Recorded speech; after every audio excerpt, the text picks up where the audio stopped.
முழுவதும் சுமார் 6,000 மாணவர்கள் இன்ஃப்ளூயன்சா தொற்று நோயினால் பாதிக்கப்பட்டுள்ளதாக தெரிவிக்கப்பட்டுள்ளது. இதனால் சில பள்ளிகள் தற்காலிகமாக மூடப்பட்டுள்ளன. மாவட்ட சுகாதார அலுவலகங்களின் உத்தரவின் பேரில் அப்பள்ளிகள் மூடப்பட்டுள்ளதாக அறிவிக்கப்பட்டுள்ளது. சுகாதார அமைச்சின் ஒத்துழைப்போடு நிலைமையை கல்வி அமைச்சு அணுக்கமாக கண்காணித்து வருகிறது. மாணவர்கள் மற்றும் ஊழியர்களின் பாதுகாப்பை கருதி பள்ளிகளை மூடுவதற்கு உத்தரவு பிறப்பிக்கப்பட்டால் அதனை கண்டிப்பாக அமல்படுத்துவோம் என்று கல்வித்துறை தலைமை இயக்குனர் டாக்டர் முகமது அசாம் அமாட் நேற்று தெரிவித்தார். ஆயினும் எத்தனை பள்ளிகள் தற்காலிகமாக மூடப்பட்டுள்ளன என்பதை அவர் தெரிவிக்கவில்லை. எஸ்பிஎம் தேர்வு நவம்பர் 3ஆம் தேதி தொடங்கவிருப்பதால் இன்ஃபுளுன்சா தொற்று குறித்து விழிப்புடன் இருக்கும்படி தேர்வு வாரியத்தின் அதிகாரிகளை பணித்துள்ளதாக அவர் தெரிவித்தார். இப்போதைக்கு அந்நோயினால் 6,000க்கும் மேற்பட்ட மாணவர்கள் பாதிக்கப்பட்டுள்ளனர். அந்நோய் குறிப்பிட்ட ஒரு இடத்தில் மட்டும் பரவிக் கொண்டிருக்கவில்லை. மாறாக பல மாநிலங்களில் அது பரவி இருக்கிறது என்று கல்வி அமைச்சில் நேற்று நடைபெற்ற செய்தியாளர் சந்திப்பில் அவர் தெரிவித்தார். பள்ளிகள், ஆசிரியர் பயிற்சி கழகங்கள், மெட்ரிகுலேஷன் கல்லூரிகள், தொழில் பயிற்சி கல்லூரிகள் ஆகியவை உள்ளிட்ட அனைத்து கல்விக் கழகங்களுக்கும் வழிகாட்டிகள் வெளியிடப்பட்டுள்ளன என்று அவர் கூறினார். முகக்கவசம் அணிவது, மாணவர்கள் நெருக்கமாக கலந்து கொள்ளும் நடவடிக்கைகளை தவிர்ப்பது, வகுப்பறைகளில் போதுமான காற்றோட்ட வசதி இருப்பதை உறுதி செய்தல் ஆகியவை அந்த வழிகாட்டிகளில் அடங்கும் என்று அவர் கூறினார். அவற்றை பள்ளி நிர்வாகங்கள் கண்டிப்பாக அமல்படுத்த வேண்டும் என்றும் அவர் கேட்டுக்கொண்டார். எஸ்டிஆர் திட்டத்தின் கீழ் அரசாங்கம் 3 மாதங்களுக்கு ஒருமுறை ரொக்கப்பண உதவியை வழங்கி வருகிறது. இதனை 2 வாரங்களுக்கு ஒருமுறை வழங்க ஏற்பாடு செய்ய வேண்டும் என்று அறிவுறுத்தப்பட்டுள்ளது. வருமானம் குறைந்த குடும்பத்தினர் தங்களின் அன்றாட செலவுகளை திறம்பட கவனிப்பதற்கு இது உதவியாக இருக்கும் என்று தேசிய முன்னணியின் பாயா விசார் நாடாளுமன்ற உறுப்பினரான ஷஹர் அப்துல்லா அறிவுறுத்தியுள்ளார். இந்தியாவில் ரொக்கப்பண உதவி குறுகிய காலகட்டத்தில் வழங்கப்படுகிறது.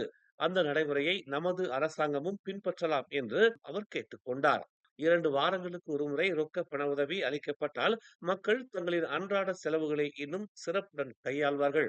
குறைந்த வருமானம் கொண்ட மக்களும் நடுத்தர வருமானம் கொண்ட மக்களும் வாழ்க்கை செலவின அதிகரிப்பால் இன்னும் திணறிக் கொண்டிருக்கின்றனர் என்று அவர் சுட்டிக்காட்டினார்.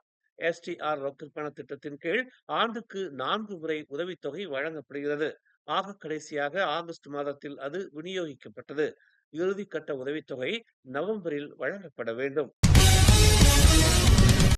விளையாட்டுத் துறையில் இந்தியர்களின் பங்களிப்பு மிக குறைவாக இருக்கிறது என்றும், குறிப்பாக ஓட்டப் பந்தயத்தில் அவர்கள் குறைவான எண்ணிக்கையிலேயே இடம்பெற்று வருவதாகவும் இளைஞர் விளையாட்டுத்துறை அமைச்சர் ஹன்னா ஐயோ தெரிவித்துள்ளார்.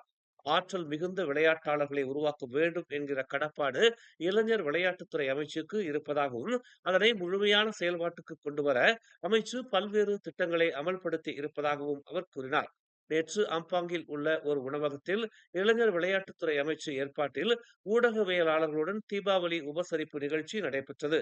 இதில் கலந்து கொண்ட அமைச்சர் ஹன்னா ஐயோ மேற்கண்டவாறு தெரிவித்தார். இந்நாட்டில் செபாக் தக்ராவ் விளையாட்டை மேலும் பிரபலப்படுத்த அமைச்சு உத்தேசித்து வருகிறது.